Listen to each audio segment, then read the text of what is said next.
pleased to welcome you to part two of the Donahue two-part program featuring Minister Louis Farrakhan, who at the end of our last program left an awful lot of unhappy people in our audience, not necessarily unhappy at anything he said, but unhappy because they had no time at all to say anything.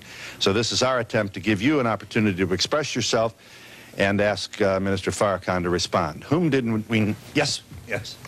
I would just like to say that I am terrified that even you, someone who's obviously educated, has given up hope completely. Like when you call upon us, you say white folk, you say black people, Jewish people. Why can't we come together? We obviously can come together. We just have to. We just have to find a way to do it.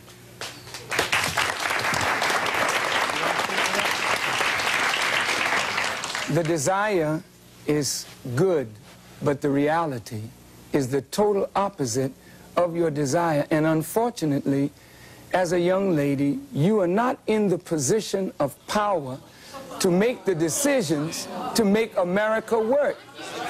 May I, you know, as an audience of intelligent people, I would like to just take a moment to say to you that I really don't think you fully understand what has happened to these people that you look at as second-class or inferior citizens in this nation. Black people who were brought to this country were stripped of their names, language, culture, religion, God, and taken totally away from the history of themselves. Here are 30 million people who don't wear their own names, they wear your names. Who don't speak their own language, they speak English, which is not their language. They never were allowed their own cultural expression of Africa.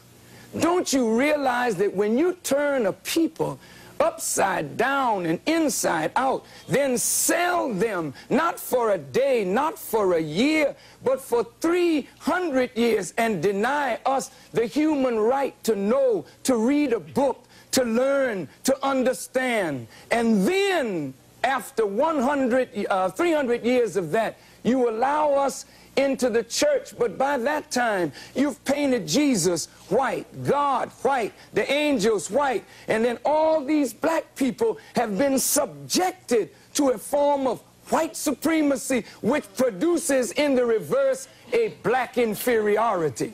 And this is fulfilling what Jesus said, as a man thinketh, so is he. And as long as our people think the way they think, we will never be able to do what we as a people should do to correct our condition. Over here, please. Several people in the audience have said the things that he's saying, but you really haven't been specific. What is he saying that you have a problem with? And why is it when a black man stands up to speak for his people and other people stand up to speak for their people, there's no problem with it? But you're saying he said black, he said Jew. When people talk, they talk like that. But why is it when a black man stands up to speak for his people, you feel so threatened, everybody's paranoid? And you talk about it's not segregation. We live in Harlem, we live in Watts, we live in Bedford-Stuyvesant. That's a form of segregation. We walk through Bensonhurst, we get killed. So what are you talking about?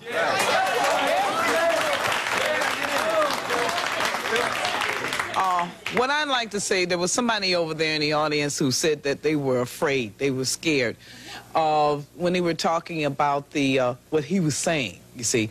And what I'm saying is, the other day, you asked Mandela that same question about fearing, white people fearing, you know, what will the black folks do and stuff.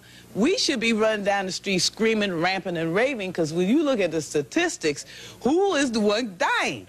From the policemen, from the KKK, from the skinheads, from the black people. We're getting scared. It should be the people who go. Right. Yeah. It should be us who should be scared, or y'all sitting here. Excuse me, I was brought up in, quote, Bedford-Stuyvesant in my time. But I would like to say what scares us is I think we hear violence. May I respond? Yeah. May I respond, please? I'm sorry. All right. Minister Farrakhan, would you explain why it is relevant at this stage in 1990, with all that we've gone through, why it is still relevant to try and to educate or to get white people to understand the plight of black people? Shouldn't the energy be directed to us? Right on. If I may, my work is directly to black people. I spend 99% of my time dealing with us to help us reform our minds and spirit that we may do for ourselves. However, when you live in a society like this, and we know that in order to effect a solution to a problem between black and white, then there's going to have to be some meaningful dialogue between black and white in order to effect a solution. The young lady said she's afraid of violence. And isn't it sad that we who have been the victims of so much violence, now whites fear violence from us? We do not have a history of killing white people. White people have a history of killing us. See? And what you fear, may I say this, sir? What you fear, and it's a deep guilt thing, that white folks suffer. You are afraid that if we ever come to power, we will do to you and your fathers what you and your people have done to us. And I think you are judging us by the state of your own mind, and that is not necessarily the mind of black people. I'm with you in that you're talking about wanting to have meaningful dialogue, and that's a problem. You know, right away, I don't know what's going to make whites happy, for Pete's sake. You know, you're talking about trying to find a solution to your problem. You're trying hard to do that, and we're tuning you right out. We're arguing with you. We're not agreeing with anything. We're not trying to give you a chance. For Pete's sake, you know, what do we want?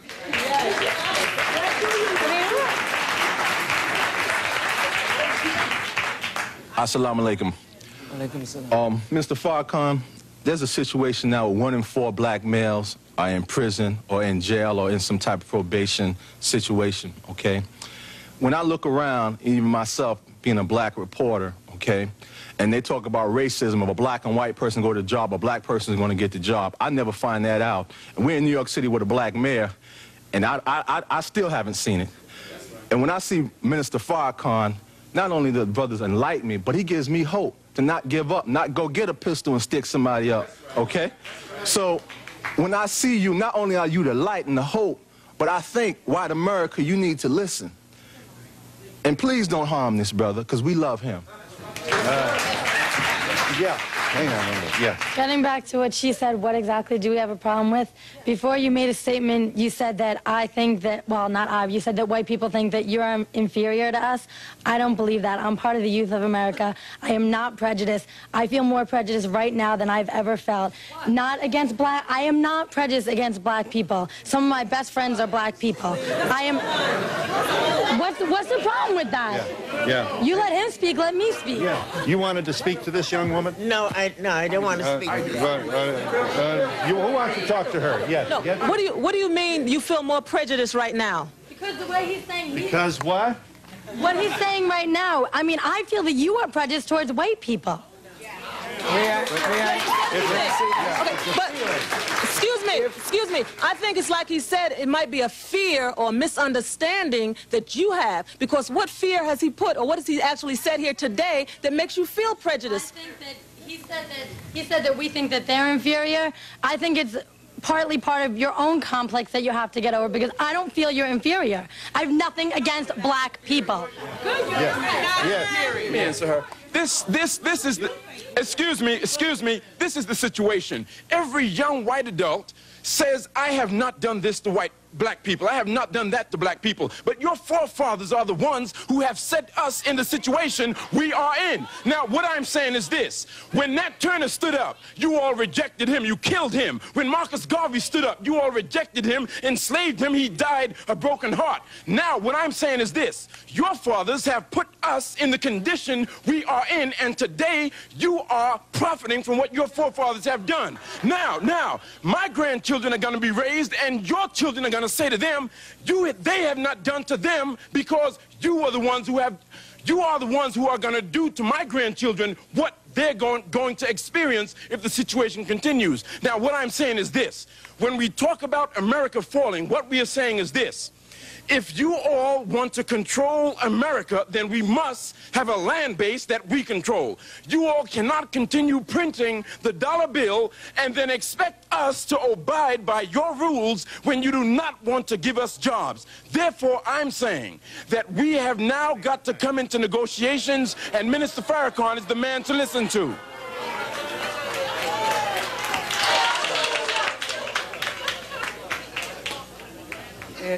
It becomes apparent more and more as we listen to each other and try to talk to each other that we don't perceive reality the same.